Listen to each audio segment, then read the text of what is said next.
لا تذرن آلہتکم ولا تذرن ودم ولا سوام ولا یغوث ویعوق ونسرا.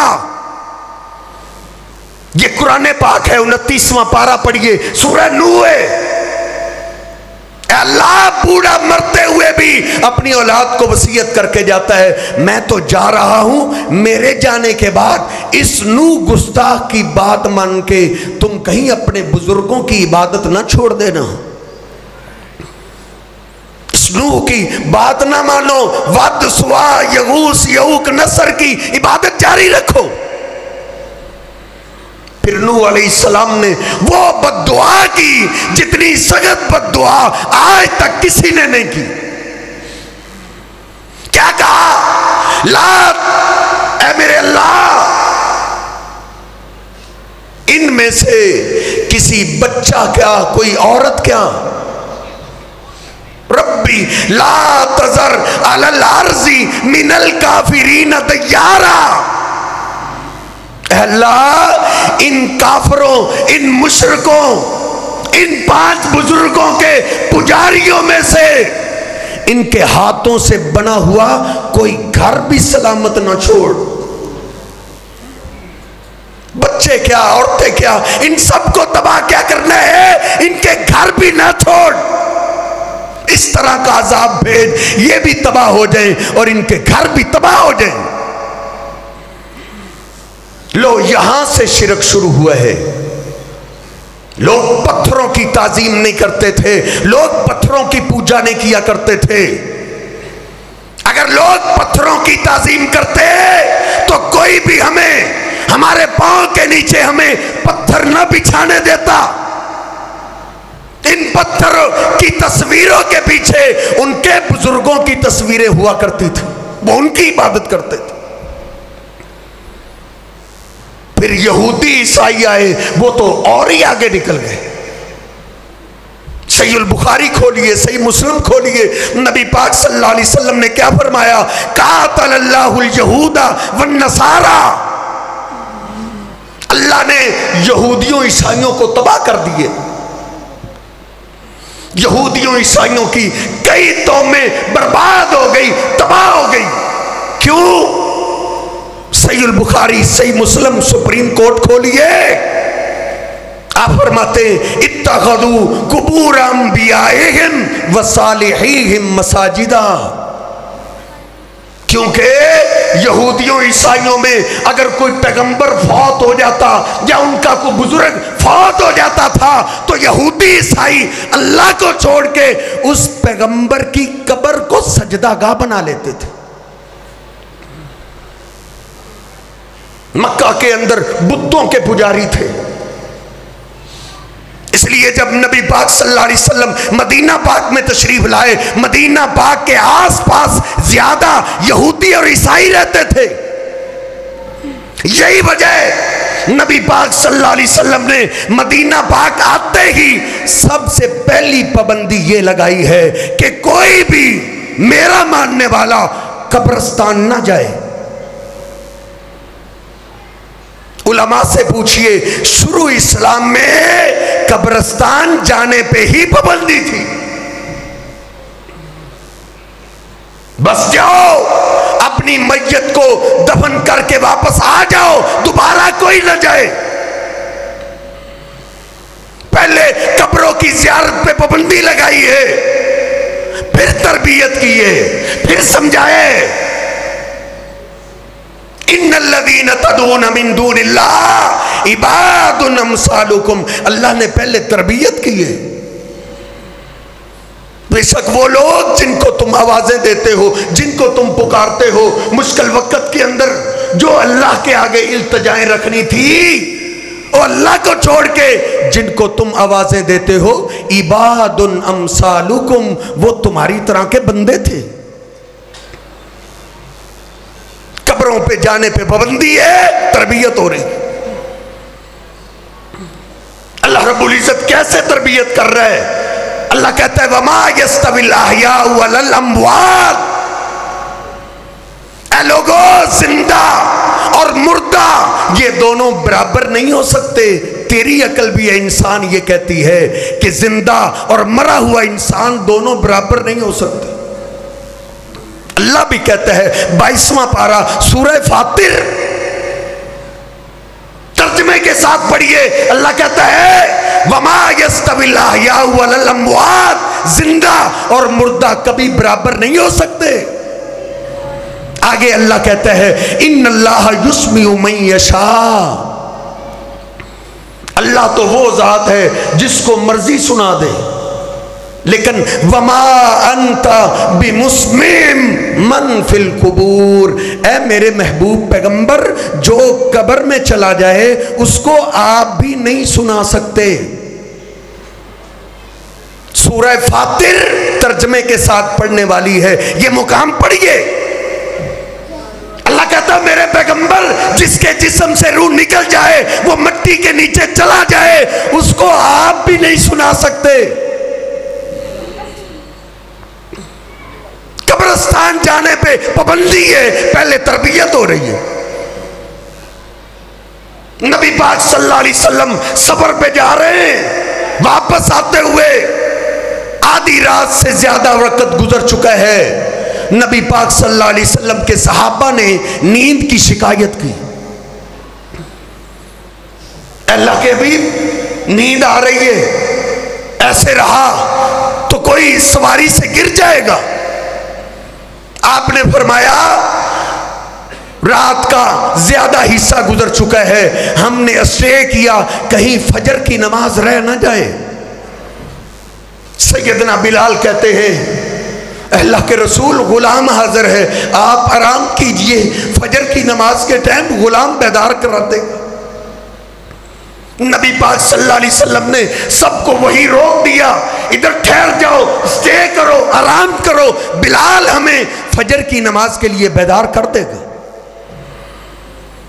سارے صحابہ سوئے ہوئے ہیں، سیدنا بلال نگرانی کر رہے ہیں، چل پھر کے نگرانی کر رہے ہیں۔ سپریم کورٹ صحیح البخاری کھولیے، یہ کون سے لوگ ہیں؟ ان سے اللہ کائنات میں کوئی نہیں آیا۔ سیدنا بلال کہتے ہیں چل پھر کے بھی تو نگرانی ہو جاتی ہے تو بیٹھ کے بھی ہو جاتی۔ بیٹھ گئے، پیچھے سواری تھی، سواری کو ٹیک لگائی، سیدنا بلال بھی سو گئے۔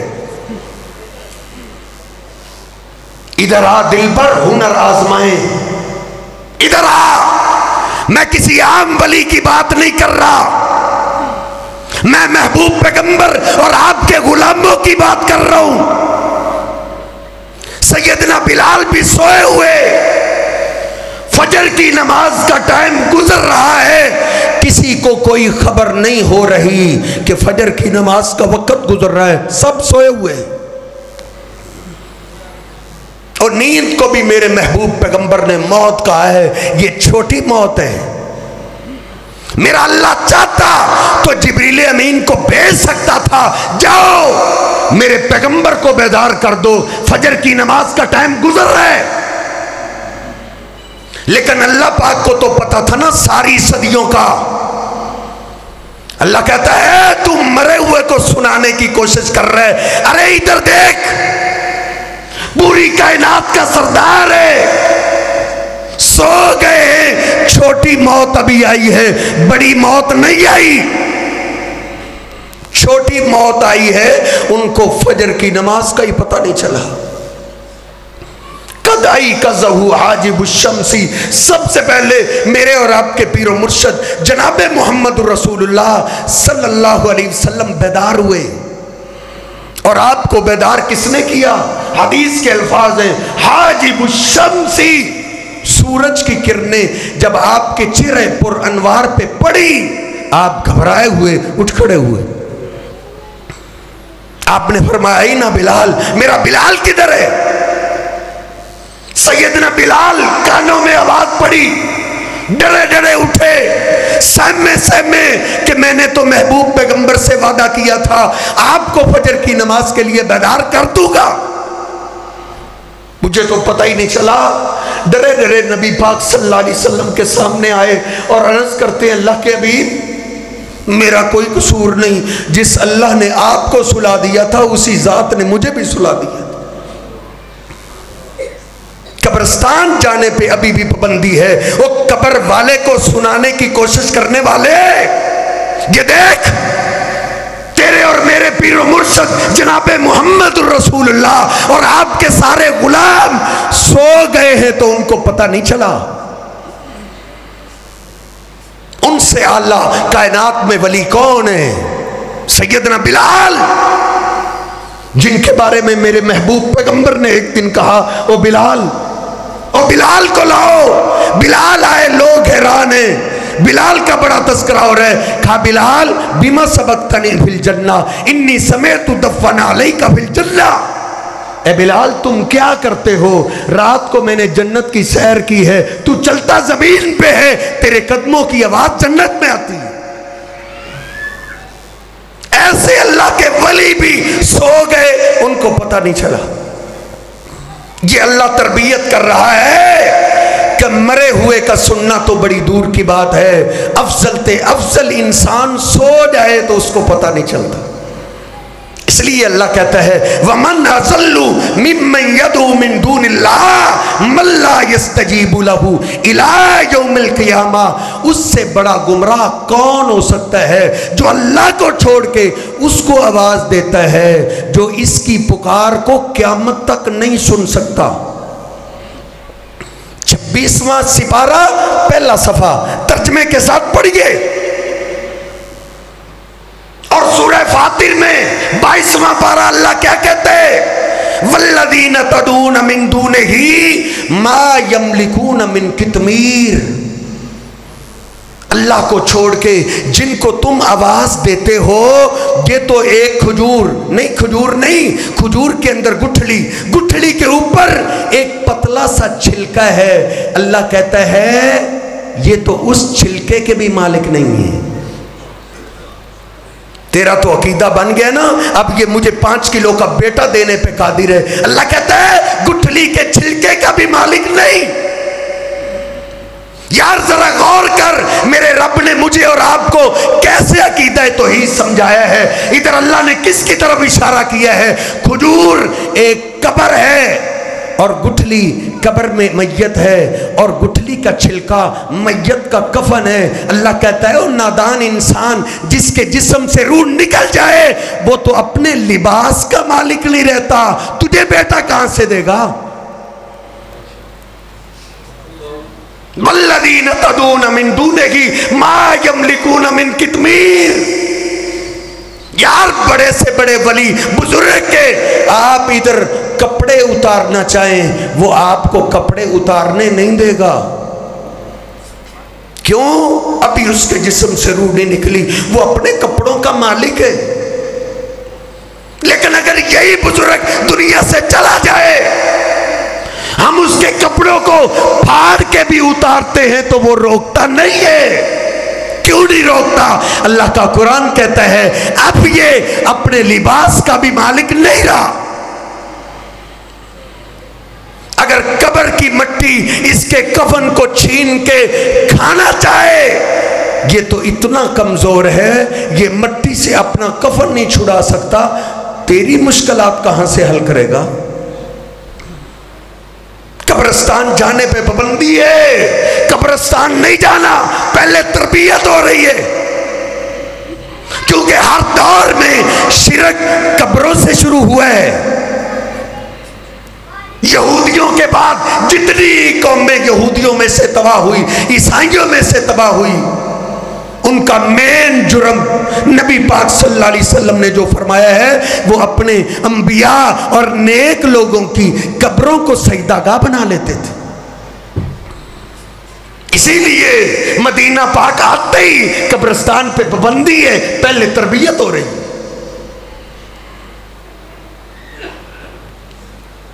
اس لیے یہ پہلے تربیت میں اور آپ بھی سیکھیں۔ یاد رکھیں نبی پاک صلی اللہ علیہ وسلم کے زمانے میں جو بھی آپ کا غلام کلمہ پڑھنے والا فوت ہوتا تھا وہ چوٹی کا ولی ہوتا تھا۔ میں تو کہتا ہوں بعد میں آنے والے لوگ وہ پاکستان کے اولیاء ہو یا ہندوستان کے ہوں، وہ پوری کائنات کے اولیاء کو جمع کر دیا جائے، ان کی نیکیوں کو ترازو کے ایک پلڑے میں رکھ دیا جائے اور دوسرے پلڑے میں کسی صحابی کی عبادتیں نہیں، ساری عبادتیں نہیں، صرف ان کا ایک لمحہ جس لمحے میں انہوں نے ہمارے محبوب کا دیدار کیا ہے، بعد میں آنے والے سارے اولیاء اس لمحے کا مقابلہ نہیں کر سکتے۔ یہ صحابہ کا مقام ہے، ان میں سے جو بھی فوت ہو جاتا، نبی پاک صلی اللہ علیہ وسلم جنازہ پڑھایا کرتے تھے، کیسے پڑھاتے تھے؟ یار یہ اکاڑے سے آیا ہوا فقیر تمہارے دل کو نہیں دکھانا چاہتا،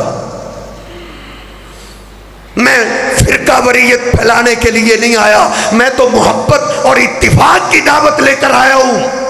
ہمیں چھوڑو، آپ کے مسلک کا کوئی بزرگ فوت ہو جائے، ان کے جنازے کو تیار کر دیا جائے، لوگ آ جائیں، امام آگے آ جائے، امام جنازے سے سلام پھیر دے، اپنے امام سے پوچھ لو، مولانا صاحب یہ میت عام نہیں، یہ بڑے بزرگ تھے، یہ اللہ کے ولی تھے، پہلے تو آپ کہتے تھے جس نماز میں رکوع نہ ہو وہ نماز نہیں ہوتی، جس نماز میں سجدہ نہ ہو وہ نماز نہیں ہوتی۔ ارے یہ بھی تو نماز ہے، نہ آپ نے رکوع کیا نہ سجدہ کیا، بغیر رکوع اور سجدے کے آپ نے سلام بھی پھیر دیے۔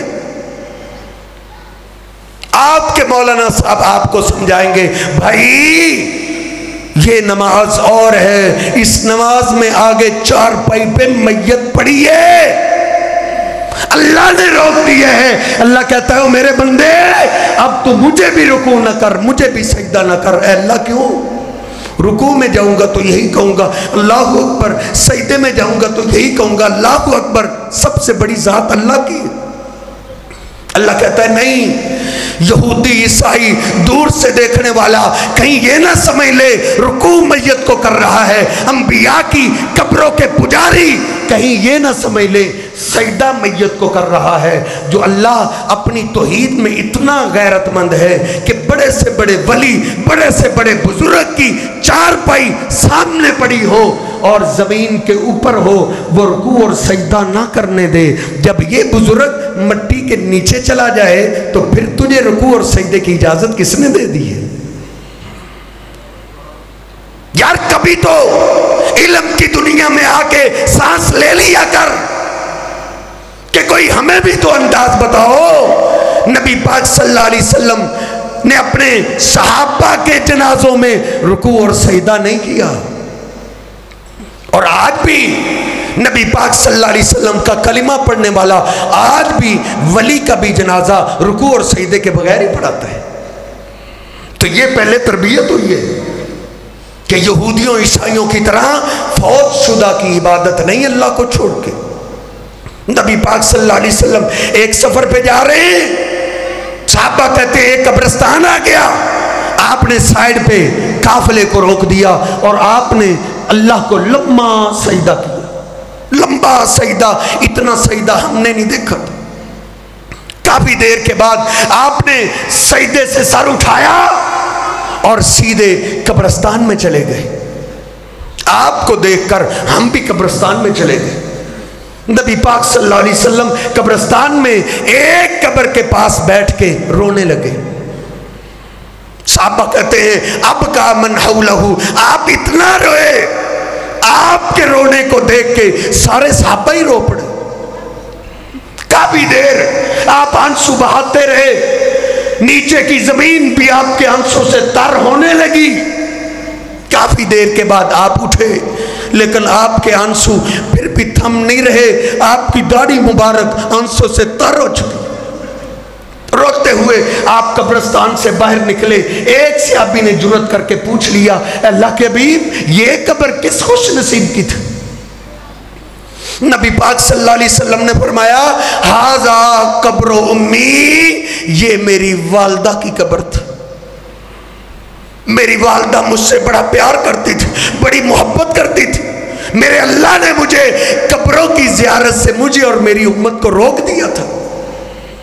میں نے پہلے سجدے میں گر کے اپنے اللہ سے اجازت مانگی ہے، اے اللہ اب میرے صحابہ کی تربیت ہو چکی ہے، اب وہ تجھے چھوڑ کے کسی قبر کے آگے نہیں جھکیں گے۔ اے اللہ میں اپنی والدہ کی قبر کے پاس سے گزر رہا ہوں، اے اللہ ہو سکتا ہے دوبارہ یہاں سے میرا گزرنا ہو، اے اللہ مجھے میری والدہ کی قبر کی زیارت کی اجازت ہی دے دے۔ آج میں نے اللہ سے اجازت مانگی ہے، مجھے میرے رب نے اجازت دی ہے، تو میں نے اپنی والدہ کی قبر کی زیارت کی ہے۔ اپنے ماں باپ کی قبروں کی زیارت کے لیے جایا کرو، یہ میرے محبوب پیغمبر کی نادر اور پیاری سنت ہے۔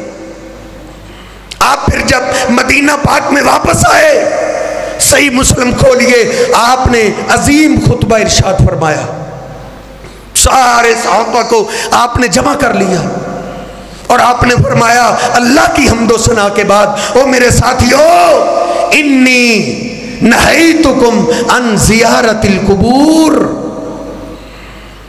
اے میرے صحابہ میں نے تمہیں قبروں کی زیارت سے روک دیا تھا کہ قبروں کی زیارت نہ کیا کرو، فزوروہا، اب میں نے اپنے اللہ سے قبروں کی زیارت کی اجازت مانگ لی ہے، اب تربیت ہو چکی ہے، فزوروہا، اب قبروں کی زیارت کے لیے جایا کرو، فَإِنَّهَا تُذَكِّرُ الْآخِرَةِ، کیونکہ قبروں کی زیارت کرنے سے بندے کو آخرت یاد آتی ہے۔ بندہ دیکھتا ہے ادھر بڑے بڑے جگیردار، بڑے بڑے کروڑ پتی، بڑے بڑے مالدار لوگ آئے پڑے ہیں، یہ ادھر ہی پیدا نہیں ہوئے تھے، ایک دن ایسا تھا دنیا میں یہ پیدا ہوئے، پھر انہوں نے بچپنا گزارا، پھر جوانی گزاری، بڑھاپا گزار کے ایک دن یہاں آ گئے۔ ایسے ہی ایک دن میرا بھی جنازہ میرے گھر سے اٹھے گا، ایک دن مجھے بھی اسی قبرستان کے اندر دفن کر دیا جائے گا۔ آپ فرماتے ہیں قبرستان جایا کرو، کیونکہ قبروں کی زیارت سے بندے کو آخرت یاد آتی۔ جب تربیت ہو گئی پھر قبروں کی زیارت کی اجازت ملی ہے۔ پھر بھی دیکھیے جب مکہ فتح ہوا، نبی پاک صلی اللہ علیہ وسلم نے سب سے پہلا کام بیت اللہ میں جو موجود بت تھے آپ نے ان بتوں کو گرایا۔ مسلم شریف کھولیے، حدیث نمبر 969 ہے۔ اور نوجوان انٹرنیٹ سے تو ہر چیز تو تلاش کر لیتا ہے، اپنے محبوب پیغمبر کی حدیثیں بھی تلاش کر لیا کر، اب تو تیری زبان کا ترجمہ تیرے سامنے آ جائے گا۔ آج تو کوئی مولوی تجھے دھوکہ کسی کو نہیں دینا چاہیے، آج تو خود تحقیق کر، خود ترجمے والی حدیثیں پڑھ کے دیکھ۔ جب مکہ فتح ہوئے نبی پاک صلی اللہ علیہ وسلم نے سب سے پہلے بیت اللہ کے بتوں کو گرایا ہے۔ علی پاک رضی اللہ تعالیٰ عنہ فرماتے ہیں، مسلم شریف کھولیے، نبی پاک صلی اللہ علیہ وسلم نے مجھے اپنی تلوار تھمائی اور کیا کہا، اے علی جاؤ، ادھر آؤ، یہ ہے ریاست مدینہ، یہ ہے مدینے کی حکومت۔ مدینے کی حکومت جب مکہ تک پہنچی ہے، سب سے پہلا کام میرے پیغمبر نے شرک کا خاتمہ کیا ہے۔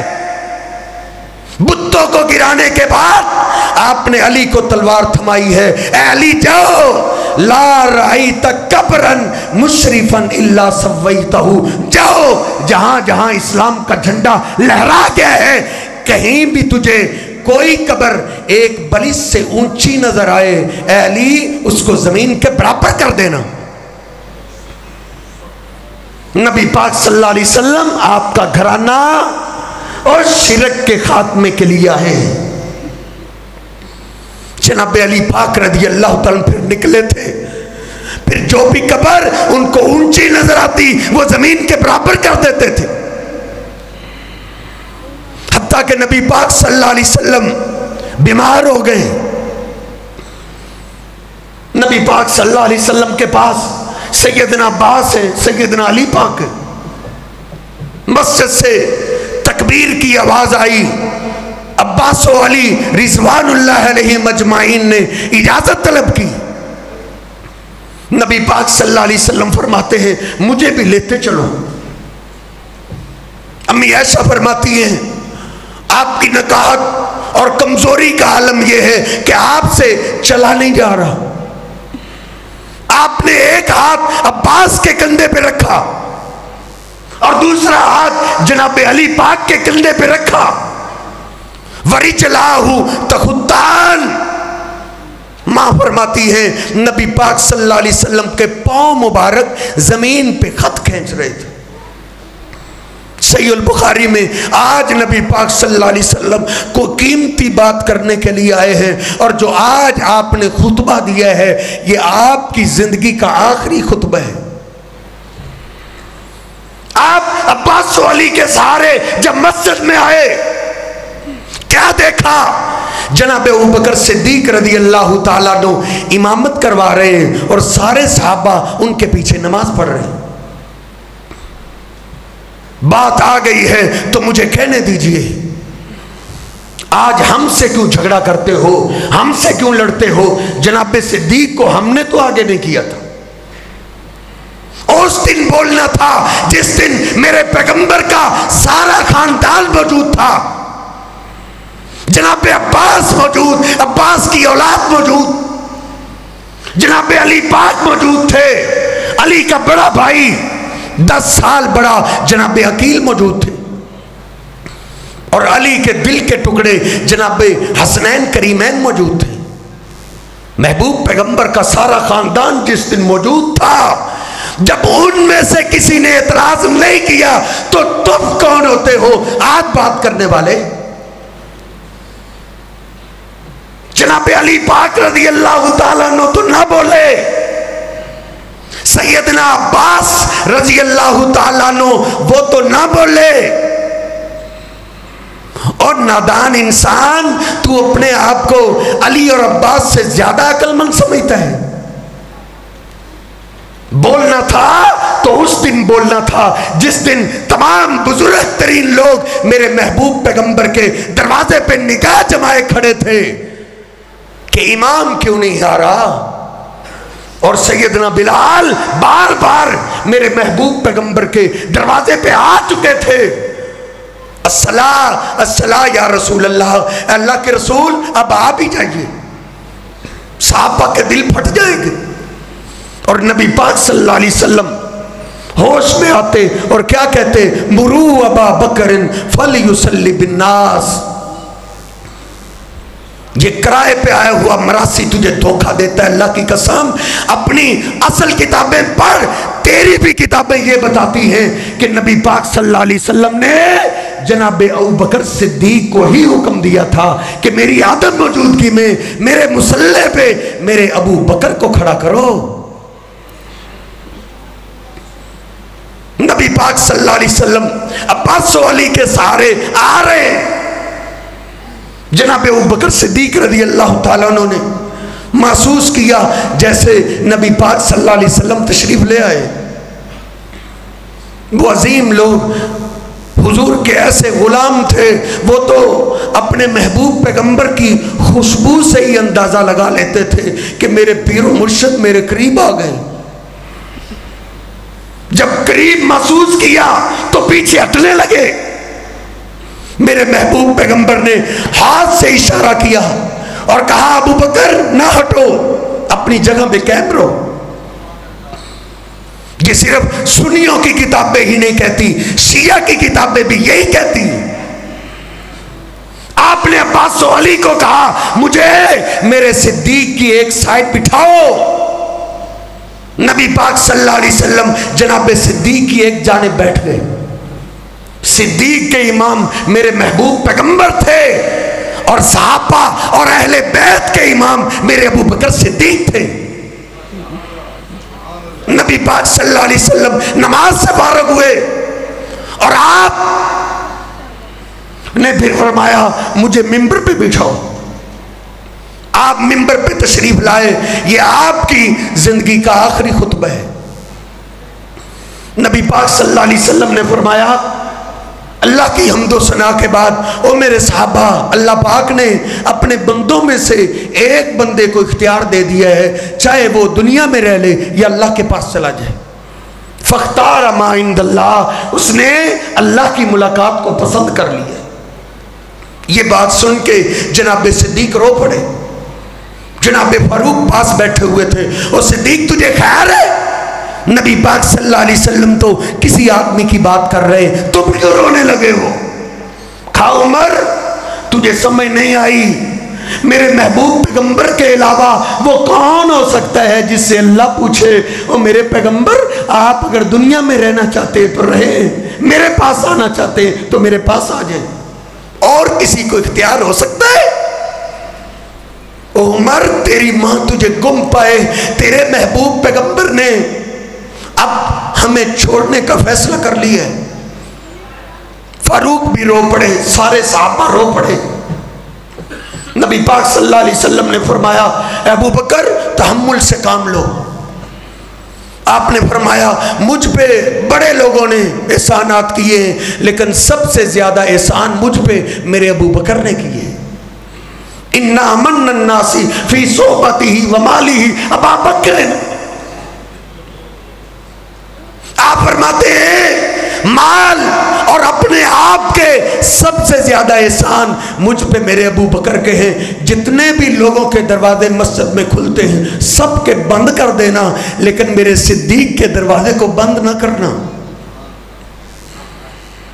اور آپ نے پھر فرمایا اللہ اللہ, او میرے صحابہ غور سے میری بات سنو, یہ آپ کا آخری خطبہ ہے جو صحیح البخاری میں بھی موجود ہے, صحیح مسلم میں بھی موجود ہے.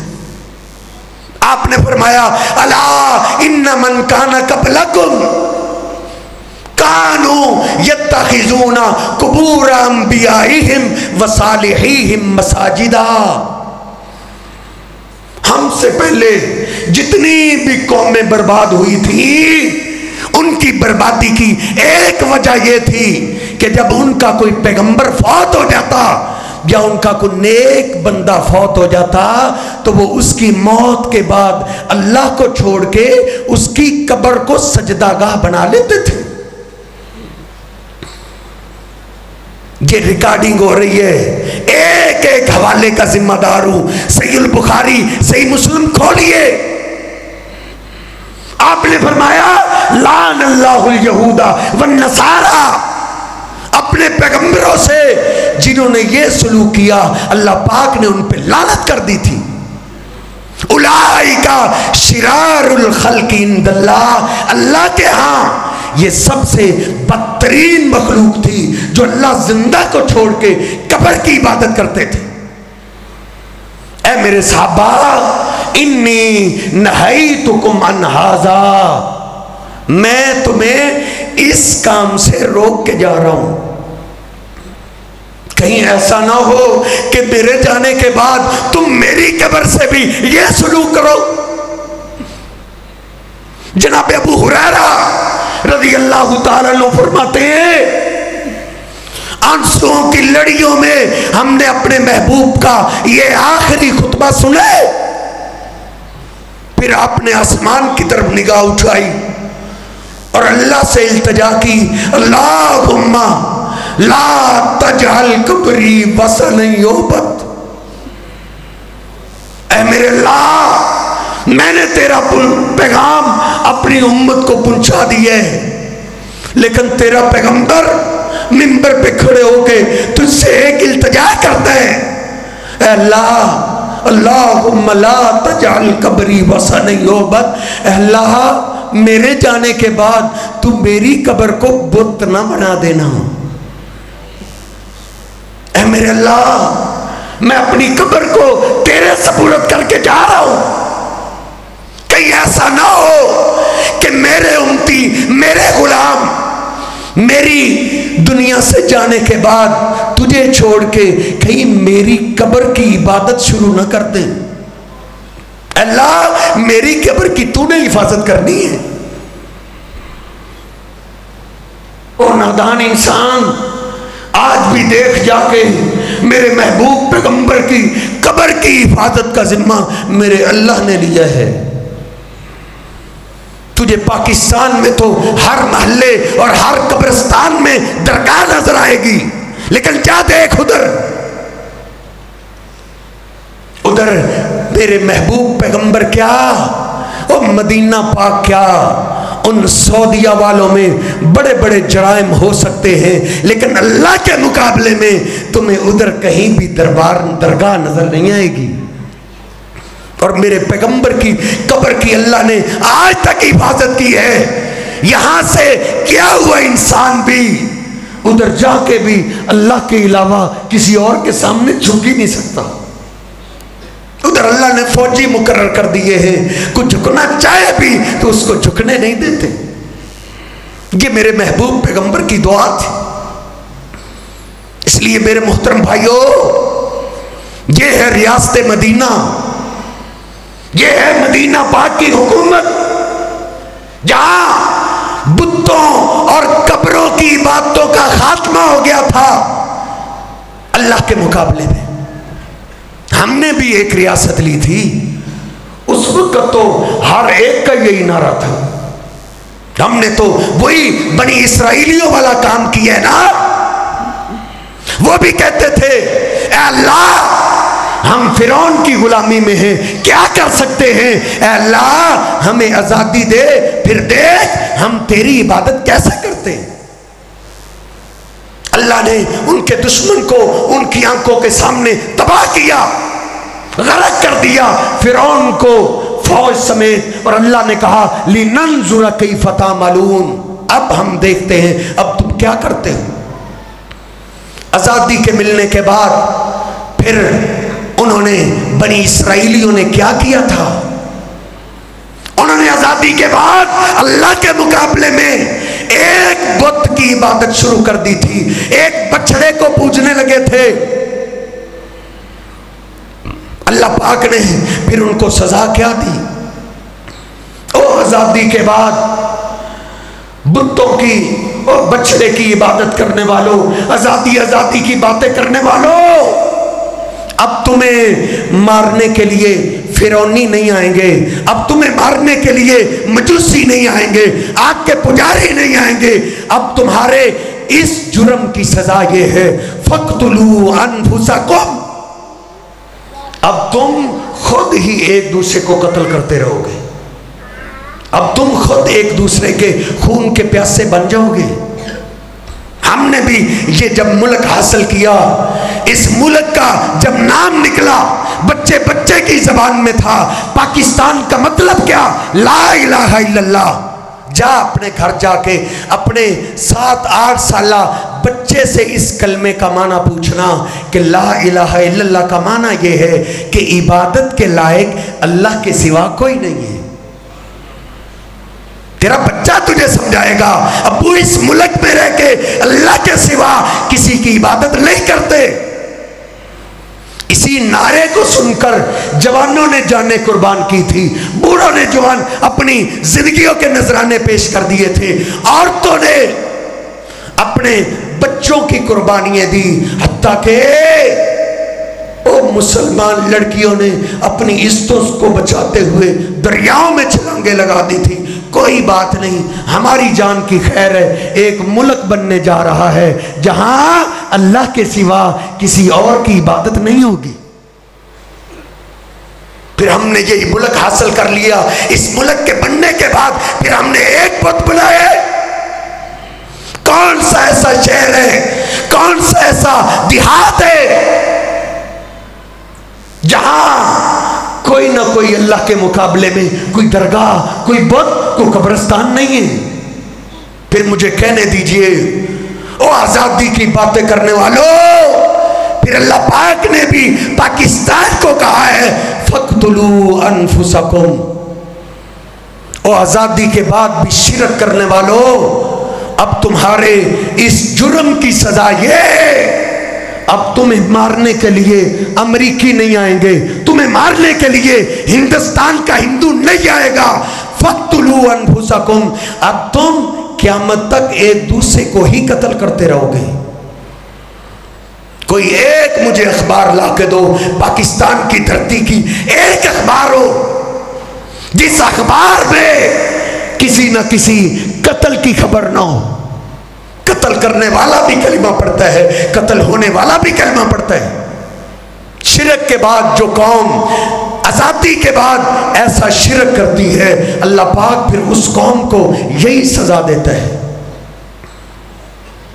اور یاد رکھو اس ملک کے اندر یہ دہشت گردی، یہ قتل و غارت، یہ زیادتی کے کیسز ایک ہی شکل میں ختم ہو سکتے ہیں جب تک اس پاکستان کی دھرتی پہ ایک اللہ کی عبادت پہ بندوں کو نہیں لگا دیا جاتا، اس وقت تک مسلم پاکستان کے اندر امن نہیں آ سکتا۔ میرے محبوب پیغمبر نے فرمایا تھا اجتنبوا السبع الموبقات، بخاری شریف کھولیے، اور میری امت کے لوگوں کچھ جرم ایسے ہیں جو جرم جس قوم میں، جس علاقے والوں میں، جس ملک والوں میں آ جاتے ہیں وہ جرم اس ملک کو تباہ کر دیتے ہیں۔ ان میں سے پہلا جرم الاشراک باللہ، اللہ کے ساتھ کسی اور کو شریک کرنا۔ اور اللہ کا قرآن بھی وعدہ کرتا ہے الذین آمنوا ولم یلبسوا ایمانہم بظلم فاولئک لہم الامن وہم مہتدون۔ اللہ کہتا ہے میں امن اس قوم کو دیتا ہوں جو ایمان لانے کے بعد شرک نہ کرے۔ اس لیے میرے محترم بھائیوں، اپنے آپ کو، اپنی اولاد کو، اپنے محلے داروں کو، اپنے دوست احباب کو اس شرک سے بچائیں کہ اللہ کے مقابلے میں کسی اور کی عبادت نہیں۔ میرے محبوب پیغمبر علیہ السلام کے پاس ایک آدمی آیا، اسلام کو قبول کرتا ہے، اسلام کو قبول کرنے کے بعد تھوڑا سا پیچھے ہٹا اور آپ کو سجدہ کرنے لگا۔ آپ نے فرمایا یہ کیا کر رہے ہو؟ عرض کرتا اللہ کے ابھی جس علاقے سے میں آیا ہوں، میری علاقے کے لوگ یسجدون لمرزبان، میرے علاقے کے لوگ اپنے سردار کو سجدہ کرتے ہیں۔ میرے محبوب علیہ السلام فرماتے ہیں نہیں، ادھر آؤ، ادھر آؤ، میری شریعت میں اللہ کے سوا کسی اور کے لیے سجدہ جائز نہیں ہے۔ یار کب تک میں اور آپ جہلیت کی زندگی گزارتے رہیں گے؟ اس میں تو اختلاف ہے ہی نہیں۔ احمد رضا خان بریلوی صاحب کے فتاوے کو میں نے پڑھا، وہ بھی کہتے ہیں اس امت میں اللہ پاک نے تو تعظیمی سجدہ بھی حرام کر دیا ہے۔ اسلام آباد کے گولڈا شریف کے پیر نصیر الدین نصیر گولڈا نبی، ان کا کلپ انٹرنیٹ پہ میں نے سنا ہے، آج بھی موجود ہے۔ وہ کہتے تھے اللہ کے سوا اس امت کے لیے کسی اور کے لیے سجدہ جائز نہیں ہے۔ نبی پاک صلی اللہ علیہ وسلم نے اپنے آپ کو سجدہ نہیں کرنے دیا، اور کون ہے یار؟ آپ سے اللہ کون ہے جن کا مقام اتنا ہے، عظمت اتنی ہے؟ نبی پاک صلی اللہ علیہ وسلم خود فرماتے ہیں دو فرشتوں کو میں نے دیکھا ہے، ایک کے ہاتھ میں ترازو تھا، وہ زمین آسمان کے درمیان ٹھہر گیا، دوسرا میرے پاس آیا، اس نے مجھے اٹھایا، ترازو کے ایک پلڑے میں رکھا، دوسرے پلڑے میں ایک آدمی، میرا وزن بھاری، پھر 10 کے مقابلے میں تولا گیا، میرا وزن پھر بھی بھاری رہا، پھر 100 کے مقابلے میں، پھر 1000 کے مقابلے میں مجھے تولا گیا، فرجحت علی الالف، 1000 کے مقابلے میں بھی میرا وزن بھاری رہا۔ دوسرا فرشتہ بول اٹھا ارے ان کو کب تک تولو گے؟ ان کے مقابلے میں تمام اولیاء بھی رکھ دو، ان کا وزن پھر بھی بھاری رہے گا۔ جن کا مقام اتنا ہے، عظمت اتنی ہے، ان کے لیے سجدہ نہیں تو اور کون ہے؟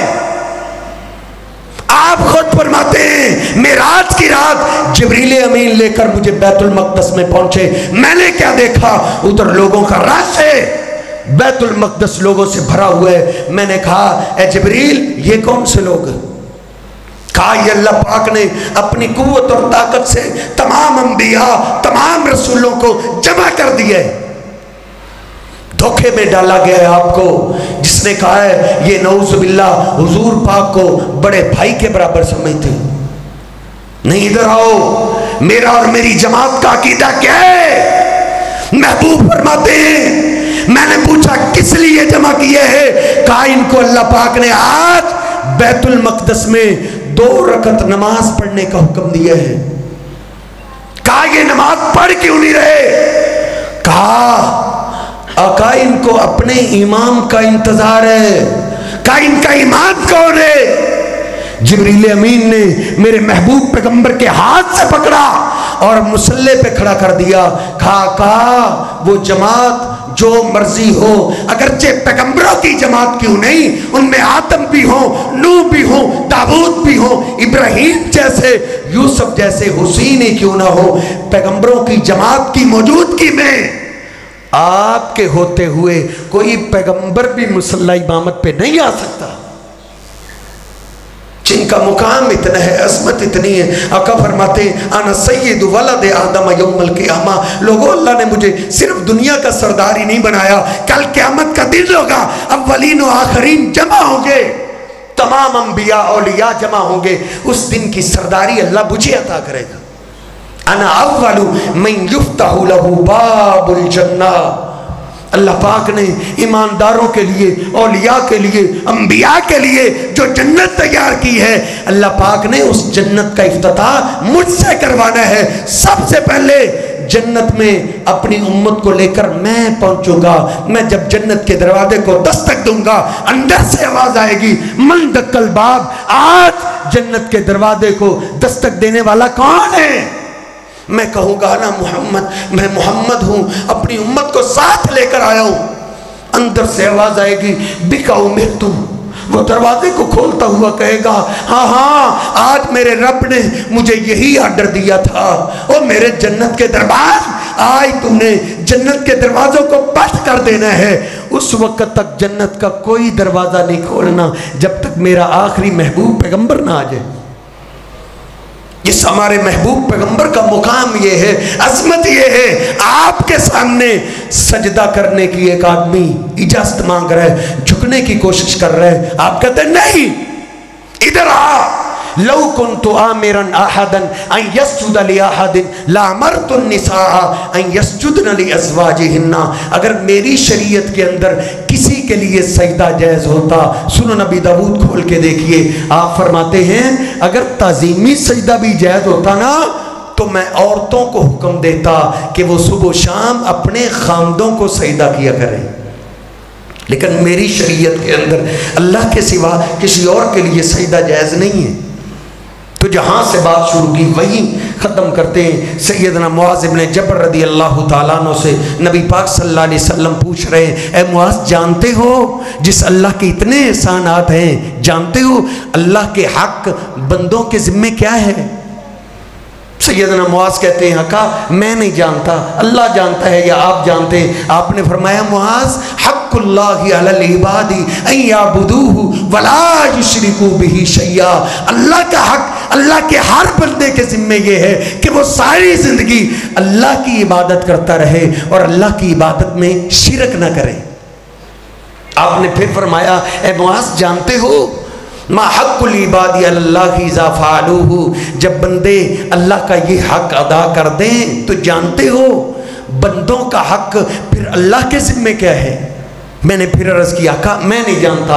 آپ نے فرمایا اے معاذ حق العباد علی اللہ اذا فعلوہ اللہ یعذبہم. پھر ہر بندے کا جو شرک کے بغیر اللہ کے پاس جاتا ہے، اللہ کے ذمے اس کا حق ہے کہ اللہ پھر اس کو کبھی بھی عذاب نہ دے. اللہ رب العزت مجھے اور آپ کو اس عقیدہ توحید کو سمجھنے کی توفیق عطا فرمائے. اللہ ہمیں اسی پہ زندہ رکھے، اسی کی دعوت اپنے دوست احباب، اپنے رشتہ دار، اپنے محلے دار، اپنے دوست احباب میں یہی دعوت پھیلانے کی اللہ ہمیں توفیق عطا فرمائے. وقول قولی ھذا استغفر اللہ لی ولکم ولسائر المسلمین.